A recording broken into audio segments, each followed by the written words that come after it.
सभी का एग्जामशाला के यूट्यूब चैनल में मेरा नाम हिमांशु और आज है 26 सितंबर। तो चलिए स्टार्ट करते हैं आज के current affair MCQ. Current affair MCQ start करने से पहले सबसे पहले हम लोग जानते हैं आज क्या है खास। तो आज का दिन है भैया 26 सितंबर और आज के दिन सेलिब्रेट किया जाता है वर्ल्ड कॉन्ट्रासेप्शंस डे यानी विश्व गर्भ निरोधक दिवस। ठीक है, तो इस दिन क्या होता है यानी जो भी फैमिली प्लानिंग होती है उसके बारे में लोगों को क्या करना, अवेयर करना। तो इसलिए ये डे मनाया जाता है और हर साल 2007 से कंटिन्यूअस ये डे मनाया जाता है। तो आपको यहाँ पर याद रखना है कि 26 सितंबर को विश्व गर्भ निरोधक दिवस होता है जो 2007 से हर साल सेलिब्रेट किया जाता है। चलिए अब हम लोग आगे बढ़ते हैं यानी क्वेश्चन नंबर फर्स्ट की तरफ, जहां हम अपने एमसीक्यू डिस्कस करेंगे। तो पहले एमसीक्यू में आपसे क्या पूछा है? पहले एमसीक्यू में पूछा है कि international film festival of India यानी जिसका 51 सेशन अभी हाल ही में नवंबर में होना था, जिसको पोस्टपोन कर दिया गया कब, 16 से 24 जनवरी 2021 के लिए। वो भी किस लिए पोस्टपोन किया गया? आप जानते हैं कोविड-19 का पेंडेमिक चल रहा है, इसलिए पोस्टपोन कर दिया गया। तो अभी प्रेजेंट टाइम पर आपको ये बताना है कि ये जो फेस्टिवल है ये कौन से स्टेट में सेलिब्रेट किया जाएगा। ठीक है, इसका सही आंसर क्या होगा आपको बताना है। तो चलिए बताइए इसका सही आंसर क्या होगा। ऑप्शन आपके सामने है गोवा, गुजरात, महाराष्ट्र, उत्तर प्रदेश। तो इसका सही आंसर क्या है? इसका सही आंसर है गोवा। ठीक है, तो क्या है 51 annual international film festival of India, इसका अभी हाल ही में 20 नवंबर को शेड्यूल था, लेकिन कोविड-19 पेंडेमिक के दौरान इसको पोस्टपोन कर दिया गया। ठीक है, याद रखना है कि इसको फाउंड किया गया था कब, 1952 में। और इसमें क्या होता है यानी इंटरनेशनल फिल्म फेस्टिवल में एक ऐसा मंच तैयार किया जाता है जहां पर इंडिया और मतलब अदर जो सिनेमा है उनको रिप्रेजेंट किया जाए और बेहतर जो सिनेमा उन्होंने बनाया है उसको लोगों के सामने लाना। ठीक है, तो इसलिए फेस्टिवल आयोजित किया जाता है। आगे बढ़ते हैं क्वेश्चन नंबर सेकंड पर। क्वेश्चन नंबर सेकंड में आपसे पूछा है कि अभी हाल ही में सेंट्रल गवर्नमेंट ने सस्पेंड कर दिया है कि क्या चीज़ सस्पेंड कर दी है? ऑपरेशन सस्पेंड कर दिया है। किस चीज़ का? Insolvency and bankruptcy code by another. आपको बताना है कितने मंथ के लिए सस्पेंड कर दिया है। तो सबसे पहले हम लोग ये जान लेते हैं कि इंसॉल्वेंसी एंड बैंकरप्सी कोड क्या होता है। तो देखो, इंसॉल्वेंसी एंड बैंकरप्सी कोड ये होता है कि जैसे मान लो कोई कंपनी, एक एग्जाम्पल के द्वारा समझते हैं, है ना। जैसे मान लो कोई कंपनी है तो कंपनी 6 मंथ मतलब कंपनी ने क्या किया है, लोन लिया है। ठीक है, कंपनी ने क्या किया है, लोन लिया है। तो अब लोन कहाँ से लिया है? बैंक से लिया है। अब मान लो उसने क्या किया है, 6 साल के लिए लोन लिया है। तो 6 साल के लिए उसने लोन लिया है। ठीक है, अब कंपनी चुका नहीं पाती, बैंक का लोन जो है वो चुका नहीं पाती। ठीक है, लोन चुकाने में वो सक्षम नहीं है कंपनी। तो कंपनी को क्या किया जाता है, किसी दूसरे पर्सन को सेल कर दिया जाता है। बात समझना, यानी ये दिवालिया हो चुकी है, बैंकरप्ट हो चुकी है, तो किसी मतलब दूसरे पर्सन को, थर्ड पार्टी जो नई कंपनी खोलना चाहता है, वो इस ऑर्गेनाइजेशन को क्या कर लेगा, बाई कर लेगा, है ना। और ये पैसा दे देगा, किसको दे देगा? बैंक को। और यही सिस्टम अपना कहलाता है इंसॉल्वेंसी एंड बैंकरप्सी कोड। तो इंसॉल्वेंसी एंड बैंकरप्सी कोड को लाया गया था कब? 2016 में। याद रखना है 2016 में लाया गया था। तो अभी प्रेजेंट टाइम पर आप देखोगे कि कोविड-19 का जैसा पेंडेमिक चल रहा है उस दौरान कंपनियों को काफ़ी लॉस हुआ है। तो इस दौरान सेंट्रल गवर्नमेंट ने क्या किया है, 6 महीने का और भी वक्त दिया है। याद रखना है आपको। आगे बढ़ते हैं।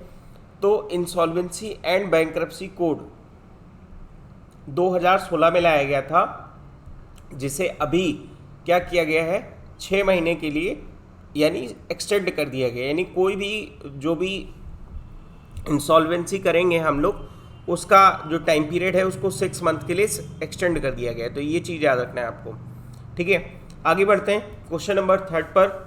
क्वेश्चन नंबर थर्ड में आपसे पूछा है कि आरबीआई ने अभी हाल ही में सजेस्ट किया था 5 पिलर एक अप्रोच, किस चीज़ के लिए? साइबर सिक्योरिटी से डील करने के लिए। तो जो साइबर सिक्योरिटी है उससे डील करने के लिए, ये साइबर सिक्योरिटी का जो इशू आ रहा है वो कौन से बैंक में आ रहा है? बात समझना, कौन से बैंक में आ रहा है? तो यूसीबी यानी पब्लिक सेक्टर बैंक, या यूसीबी अर्बन कोऑपरेटिव बैंक्स या आरआरबी यानी रूरल जो है रीजनल रूरल बैंक्स, तो कहाँ पे आ रहा है ये आपको बताना है। तो देखिए इसका सही आंसर है यूसीबी यानी अर्बन कोऑपरेटिव बैंक। तो 5 पिलर का अप्रोच सर्च किया है, मतलब सजेस्ट किया है किसने, आरबीआई ने, और वो भी कि हम अर्बन जो कोऑपरेटिव बैंक हैं जिनके पास साइबर सिक्योरिटी की प्रॉब्लम है उससे जूझने के, मतलब उससे निपटने के लिए ये 5 पिलर का अप्रोच जारी किया है आरबीआई ने। तो क्या है 5 पिलर का अप्रोच, देखते हैं।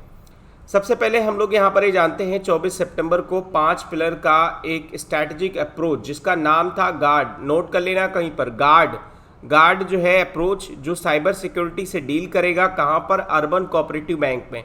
अर्बन कोऑपरेटिव बैंक को रेगुलेट करता है यानी आरबीआई यानी रिजर्व बैंक ऑफ इंडिया, और ये क्या करेगा, साइबर सिक्योरिटी की जो भी प्रॉब्लम आ रही है अर्बन कोऑपरेटिव बैंक में उनके लिए एक विजन तैयार करेगा, और ये विजन 2020 से 2023 तक का होगा। इस विजन का नाम है technology vision for cyber security for urban cooperative banks 2020 से 2023 तक। तो क्या चीज़ है इसमें अर्बन कोऑपरेटिव बैंक में जो साइबर सिक्योरिटी से निपटने के लिए उन्होंने 5 पिलर तैयार किए हैं, तो इनको एक बार देख लेते हैं। गवर्नेंस ओवरसाइट, गवर्नेंस कैसा होना चाहिए, बढ़िया होना चाहिए। यूलाइट technology investment, appropriate regulation and supervision होना चाहिए, और उसके बाद robust collaboration and developing necessary IT, और साथ साथ में साइबर सिक्योरिटी स्किल टेस्ट। तो ये 5 पिलर रखे हैं आरबीआई ने, किसके लिए, अर्बन कोऑपरेटिव बैंकों के लिए, जिससे क्या होगा कि अर्बन कोऑपरेटिव बैंकों में जो साइबर सिक्योरिटी की समस्या है वो खत्म हो जाएगी। आगे बात करते हैं क्वेश्चन नंबर 4 पर। क्वेश्चन नंबर 4 में आपसे पूछा है कि अभी हाल ही में किस गवर्नमेंट ने 5500 रुपये एक कैप, मतलब कहा जाता है कैप का मतलब होता है कि जैसे हम बात करें गवर्नमेंट ने किसी भी चीज़ पर कैप लगा दी है तो इसका मतलब है गवर्नमेंट ने इस चीज़ का प्राइस क्या कर दिया है, फिक्स कर दिया है। तो गवर्नमेंट ने भी हाल ही में किस स्टेट गवर्नमेंट ने प्लाज्मा थेरेपी का प्राइस जो है वो 5500 रुपये क्या कर दिया है, फिक्स कर दिया है। तो ये आपको बताना है। तो देखिए इसका सही आंसर क्या है, इसका सही आंसर है महाराष्ट्र। महाराष्ट्र में कोविड-19 के केसेस ज़्यादा आ रहे हैं, तो इस समय आप देखोगे कि उन्होंने 5500 रुपये क्या किया है, एक फिक्स कर दिया है प्लाज्मा थेरेपी के लिए, ठीक है। और साथ साथ में उन्होंने एक जो टेस्ट होता है कोविड-19 का, कैमिलीमेंसिस, ठीक है, तो ये टेस्ट के लिए उन्होंने भी प्राइस फिक्स किया है, जिसमें आप देखोगे कि 1200 से 500 रुपये लगभग यहाँ पर चार्ज लिया जाएगा। ये टेस्ट क्या होता है, थोड़ा सा इसके बारे में हम लोग जान लेते हैं। देखिए क्या होता है, यानी जैसे मान लीजिए आपके जो भी ब्लड है, ब्लड से क्या लिया जाता है, एंटीबॉडी लिया जाता है। तो ब्लड आपका हुआ, उससे आपका एंटीबॉडी ले लिया गया, तो ब्लड से एंटीबॉडी ले लिया गया। अब ब्लड पर क्या होगा, ब्लड पर एक लाइट डाली जाती है, बात समझना, एक लाइट डाली जाती है, और ये लाइट डालने के बाद ये एंटीबॉडी जितना एमिशन करती हैं उससे ये शो होता है कि शरीर में कितनी एंटीबॉडी है और कितनी कारगर है, ठीक है। तो ये टेस्ट होता है जिसमें उन्होंने गवर्नमेंट ने ये 500 से 1200 रुपये उसका चार्ज क्या किया है, फिक्स किया है, ठीक है। चलिए आगे बढ़ते हैं क्वेश्चन नंबर 5 पर। क्वेश्चन नंबर 5 आपको यहाँ पर ये बताना है कि यूनिफाइड एक पोर्टल लॉन्च हुआ है, यूराइज, समझना, यूराइज पोर्टल स्टेट किस स्टेट गवर्नमेंट ने लॉन्च किया है ये आपको बताना है। तो देखिए इसका सही आंसर क्या है, इसका सही आंसर है यूपी यानी उत्तर प्रदेश ने अभी हाल ही में यूराइज पोर्टल लॉन्च किया है। क्या है यूराइज पोर्टल के बारे में हम लोग डिटेल से जानते हैं। तो यूराइज पोर्टल है यानी उत्तर प्रदेश गवर्नमेंट ने भी हाल ही में लॉन्च किया है यूनिफाइड पोर्टल, जिसका नाम रखा है यूराइज। और यूराइज क्या करता है, पूरी तरीके से स्टूडेंट के लिए बनाया गया है। इसमें देखोगे कि स्टूडेंट क्या कर सकते हैं, पहले इस पर लर्निंग कर सकते हैं, मतलब जब कुछ सीख जाएं तो उसके बाद उन्हें करियर की चिंता होती तो करियर काउंसलिंग कर सकते हैं। साथ साथ में वो गेटिंग एम्प्लॉयमेंट, मतलब पूरी तरीके से आपका रोजगार पाने के लिए भी राज्य में कहाँ पर रोजगार मिल सकता है, इसके लिए भी वो ऐप पर यूनिफाइड पोर्टल पर जाकर अपने आप को देख सकते हैं, रजिस्टर कर सकते हैं, वहाँ से जॉब वगैरह और लर्निंग वगैरह सीख सकते हैं। चलिए तो अब यहाँ पर ये क्या है, उन्होंने बताया कि नेशनल एजुकेशन जो पॉलिसी 2020 लाई गई है, इसको इम्प्लीमेंट करने के लिए ये जो यूराइज पोर्टल है ये एक काफ़ी मददगार साबित होगा इस क्षेत्र में, ठीक है। और साथ साथ में नेशनल एजुकेशन पॉलिसी 2020 ये एजुकेशन को बहुत ही अच्छा इम्प्रूव करेगी, ऐसा वहाँ के सीएम यानी योगी आदित्यनाथ ने कहा, ठीक है। तो ये प्रोग्राम यूराइज क्या करेगा, स्टूडेंट को कनेक्ट करेगा और साथ साथ में प्रैक्टिकल और टेक्निकल नॉलेज में भी उनको योगदान देगा, ठीक है। तो याद रखना है यूराइज पोर्टल किसकी तरफ से लॉन्च किए गए, उत्तर प्रदेश की तरफ से। आगे बढ़ते हैं क्वेश्चन नंबर 6 पर। क्वेश्चन नंबर 6 में आपसे पूछा है कि अभी हाल ही में प्राइम मिनिस्टर नरेंद्र मोदी ने उन्होंने क्या किया है, एक वर्चुअली इनॉग्रेशन किया है किसी समिट का जो अभी हेल्ड होनी है 2 अक्टूबर को, ठीक है। तो आपको यहाँ पर बताना है कि इस किस समिट का उन्होंने भी हाल ही में वर्चुअली इनॉग्रेशन किया है। तो ऑप्शन आपके सामने वैभव, गौरव, एकता। तो इसका सही आंसर क्या है, वैभव। अब क्या है वैभव के बारे में हम लोग जानते हैं। वैभव देखिए एक समिट है जो पूरी तरीके से इनिशिएटिव की जा रही है science and technology academic organisation के द्वारा, और इसका मेन एम होगा कि हम पूरी तरीके से प्रैक्टिस एंड रिसर्च डेवलपमेंट यानी R&D पर हम लोग फोकस करें और ऐसा कल्चर बनाएं जहां पर R&D को काफ़ी ज़्यादा डेवलपमेंट हो सके R&D में, ठीक है। तो आप देखोगे कि प्रॉब्लम सॉल्विंग अप्रोच और साथ साथ में वेल डिफाइंड ऑब्जेक्टिव के साथ वैभव प्रोजेक्ट 2 अक्टूबर को लॉन्च किया जाएगा। इसमें क्या होगा, यानी पूरी तरीके से जो ग्लोबल और साथ साथ में इंडियन रिसर्च पार्टिसिपेट करेंगे और लोगों की प्रॉब्लम जो होती है उसको सॉल्व करने के लिए जो भी चैलेंजेस आते हैं R&D क्षेत्र में यानी रिसर्च एंड डेवलपमेंट क्षेत्र में, उनको कैसे सॉल्व आउट किया जाएगा ये बात करेंगे उस पर, ठीक है। तो ये चीज़ याद रखना है आपको। क्वेश्चन नंबर 7 में आपसे पूछा है कि विच स्कीम कंप्लीट। अभी हाल ही में आपको बताना है कि किस स्कीम ने भी हाल ही में 3 साल अपने कवर किए हैं, ठीक है। ऑप्शन आपके सामने है सौभाग्य, प्रधानमंत्री कृषि सिंचाई योजना या प्रधानमंत्री जनधन योजना। तो जनधन योजना है या कृषि सिंचाई योजना या सौभाग्य योजना। तो इसका सही आंसर क्या है, इसका सही आंसर है सौभाग्य योजना। क्या है सौभाग्य योजना के बारे में हम लोग जानते हैं। सौभाग्य योजना मतलब प्रधानमंत्री जो अभी नरेंद्र मोदी हैं उन्होंने कहा है कि जो ये सौभाग्य योजना 2017 में लॉन्च की गई थी, सितंबर 2017 में। आप देखोगे कि 2017 में सौभाग्य योजना किस लिए लॉन्च की गई थी, इसका फुल फॉर्म आप पहले लिख लीजिए। फुल फॉर्म है प्रधानमंत्री सौभाग्य यानी सहज बिजली हर घर योजना, सहज बिजली हर घर योजना। तो इसका मतलब मेन ये था कि रूरल एरिया में हम पूरी तरीके से हम रूरल और अर्बन एरिया में हम प्योर इलेक्ट्रिफिकेशन, मतलब आप देखोगे पूरा इलेक्ट्रिफिकेशन करें, हर घर तक क्या पहुंचनी चाहिए, बिजली पहुंचनी चाहिए। उस समय आप देखोगे कि जो हमारे इलेक्ट्रिक मिनिस्टर जिनके हाथ में थी वो कौन थे, अपना पीयूष गोयल, वो एनर्जी मिनिस्ट्री संभाल रहे थे। और उस समय देखोगे कि उनका मिशन था कि हम पूरी तरीके से हर घर में अर्बन एरिया हो चाहे वो रूरल एरिया हो, लास्ट माइल कनेक्टिविटी दे पाएँ, इसलिए सौभाग्य योजना शुरू की गई थी। तो अभी प्रेजेंट टाइम पर 2017 के बाद 2020 में उसके 3 साल कंप्लीट हो गए हैं। तो याद रखना है आपको सौभाग्य योजना किस लिए लाई गई थी। तो इसलिए लाई गई थी यानी 100% क्या किया जा सके, इलेक्ट्रिफिकेशन किया जा सके, हर गांव में, हर शहर में, हर घर में क्या पहुंच सके, बिजली पहुंच सके। चलिए आगे बढ़ते हैं क्वेश्चन नंबर 8 पर। क्वेश्चन नंबर 8 में आपसे पूछा है कि अभी हाल ही में फाइनेंस मिनिस्टर जो हमारी निर्मला सीतारमन है, उन्होंने 9,913 करोड़ रुपए का एक फाइनेंशियल रिसोर्सेज दिया है, एडिशनल फाइनेंशियल रिसोर्सेज। कितने स्टेट को दिया है ये आपको बताना है।